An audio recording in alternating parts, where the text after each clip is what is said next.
This is my dog Kiko, and in this video I'm going to try to make a robot dog friend for him because he always seems to be alone and I just think he needs someone else to play with besides me. But anyway, in this video I'm also going to be showcasing how this robot actually works, what its functions are, and at the end of the video I'm also going to be showing how my dog and this robot interact with each other. Now of course I'm not going to be making something complicated like the Boston Dynamics robots, but I do want to make something that actually resembles and acts like a dog, which is why after making some sketches I went on to write some requirements, which were to pick up toys with a jaw, duck and stand, and then of course move around. And with all this in mind, I also went on to make the stuff in CAD, making the mechanisms in the jaw, and then after all that of course assembling the actual robot. And once that was done, I decided to see how close the jaw was to the ground. The first iteration I said 3 inches, which was very bad because with that height the robot is just not going to be able to pick up toys or anything like that. So I went on, did some tweaking. I ended up adjusting that little bar over there. Instead of it being close to the ground, it's closer to the sky, and that made it so that the jaw is 1.5 inches close to the ground. And then here I thought that I had done a good job, but in reality I had noticed something. In these 2 places are free joints. So the original plan was to have those 2 joints be free so that they'll always be moving freely, meaning that if I were to actually be making this robot, the knee part of the robot would just ragdoll and fall down. So then I just came up with this new mechanism, and so that instead of the knees being free, they will be stuck in that one position, and this will make it so that the robot doesn't fall to the ground all the time and doesn't ragdoll. And by doing this, we saw the jaw's distance to the ground actually increase, which seemed kind of bad for me. But overall, I just thought it was okay, and I just went on to print the stuff.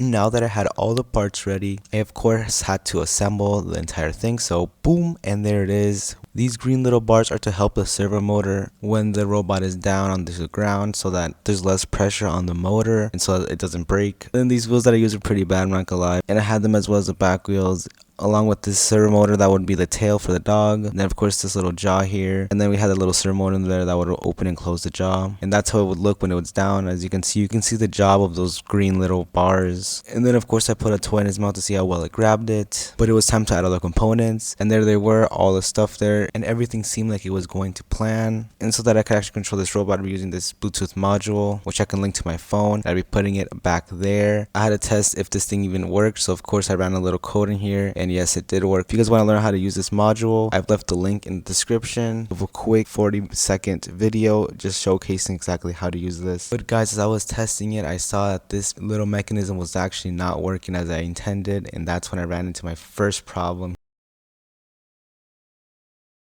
So today is officially the first day of summer, and it's been around 6 months since the last time I've worked on this project. But anyway, now that it's summer, I think I have enough time to work on this. As I was saying, this thing is not working as intended. I will show you what I mean right now. So it's supposed to go down and then come back up. So I'll show you what happens. And then give it a few seconds here. Yeah, So how this was supposed to work. Alright, so there's a little mechanism here. There's a servo motor right here, and this is of course supposed to bring this thing down like you saw in that video, and then it's supposed to turn again up, turn this way, kind of lift it up like that. But the servo motor is not strong enough to lift that up, and also I think this thing just makes it very difficult for it to go back up. And the amount of exposed wires is absolutely absurd. There's no roof on top of it. It's literally just this.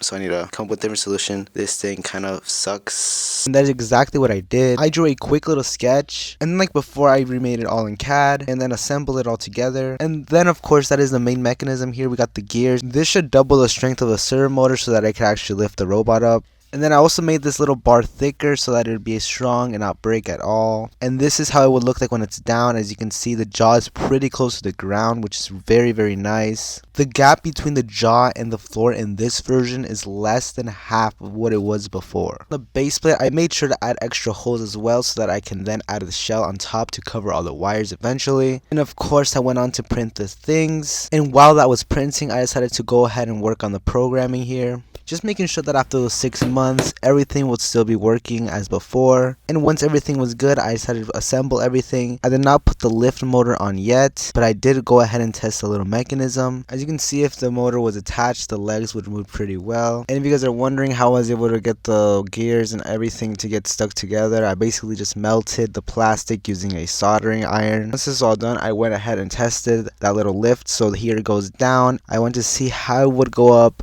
but then as you can see, those back legs ended up going up.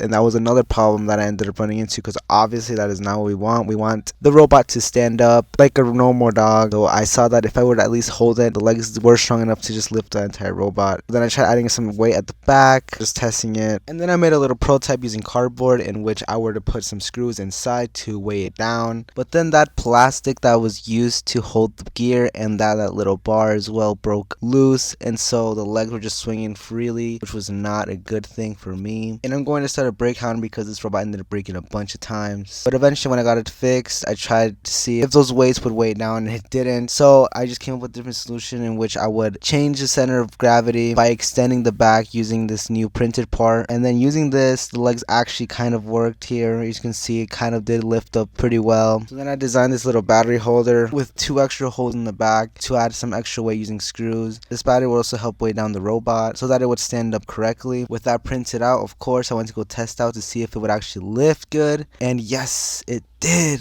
And I was so happy with this. Alright, so I removed some screws just to make sure backside's not getting too much weight. And then after testing it a few more times, I decided to showcase this little mechanism. So here you go.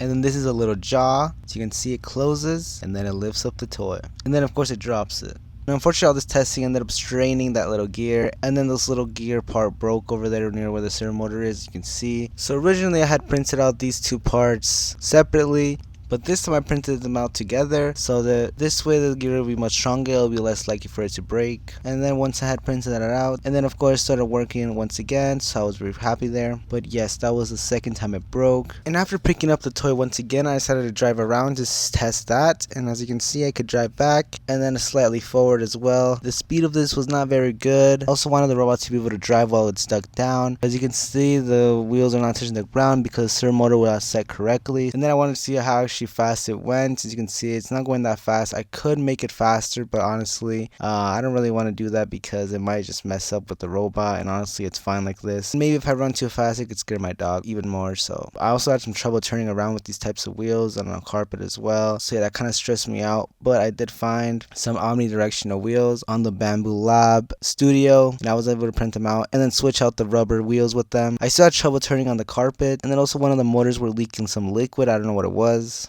Yeah, I think I'm gonna have to replace this motor. And then I went to go test it again, trying to turn on the carpet. Of course, it still didn't work, and then it broke again. And this type of problem actually ends up happening a lot. Alright, after soldering some stuff, or melting the plastic, finally fixed this thing again. And then I added some support. Hopefully it's extra support. I reprinted this gear over here to hopefully make it better.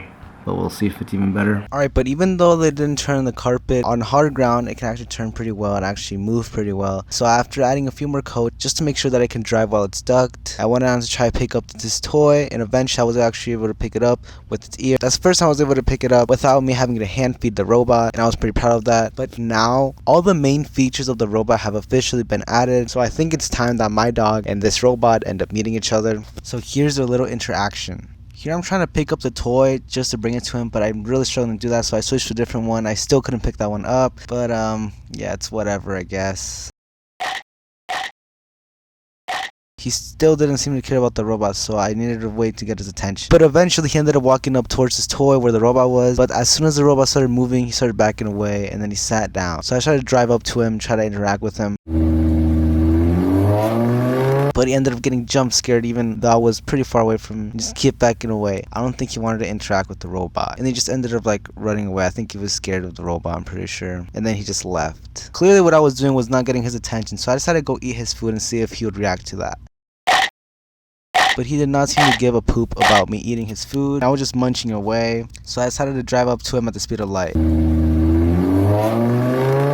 Eventually, I just hand fed my robot this toy so I could just go up to him and try to give it to him, try to get his attention more, but he just kept getting scared of it, I guess. He did not seem to care that the robot had a stuffed animal in his mouth. He just kept running away. Eventually, he started eating his food, so I thought it was a good opportunity to get more of his attention because he was kind of still. But then eventually, I just realized, you know what, I'll just let him eat his food because, you know what, whatever. He's had enough of this already. So guys, unfortunately, this encounter did not go as planned, but maybe it's because all the wires are exposed. Maybe all that is scaring him. So you know what, I decided to go on to the next part of the plan, which was of course making that shell to cover all the wires. Like I said before, the wires are extremely exposed. They're literally everywhere and they're kind of annoying and they would not look good on YouTube. So after designing one and then placing it on top in that CAD design, assembling it together, making sure that all the components fit inside of it, and I ended up printing it out. And here was the final robot. As you can see, he's driving around with that cover on top. It looks way better. And then after this, the most unexpected thing happened. It broke again, and I got it on camera this time. All these popping meant that the smaller gear and the big gear were getting separated, which made the front legs kind of collapse. And I went to go check if the servo motor was fine, and yes, it was turning good. It was fine. So after adjusting some things, I was able to have the robot working again. And then I added a tail for the dog and the little tail wag command for it. I think this feature really brought the dog to life and really made it feel like it was an actual dog, which is why I like this feature a lot. And then I went ahead to test to make sure everything was working as intended, and this was the final design. I think this ended up looking good as a final design. I think having basically the entire thing be one single color makes it look good. Having, you know, all the wires not exposed. And then I went back trying to pick up some toys, and I was able to pick up this little sandwich.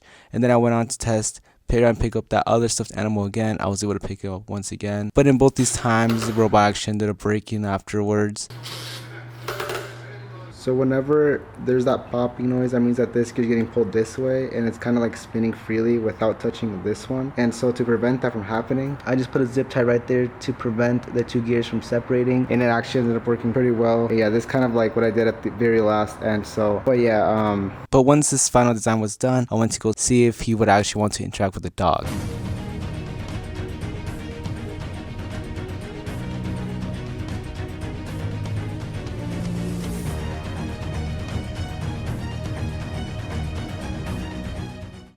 Guys, he ended up hiding down there, bro. He did not want to be friends. He did not want to be friends with the robot. Oh. Thank you, Master Puppeteer 505, for giving me this video idea. I hope this dog ended up turning out good. I know this dog didn't really have any legs, kind of had wheels, but I hope the other features made up for it. And thank all of you guys for watching to the end. If any of you guys have any video recommendations for me as well, make sure to leave them down in the comment section. I'll try to make them as well. And it's been a while since I've uploaded because all the schoolwork and everything that I had, I just didn't really have that much time to really focus on this. But yeah, thank you guys so much for watching, and yeah.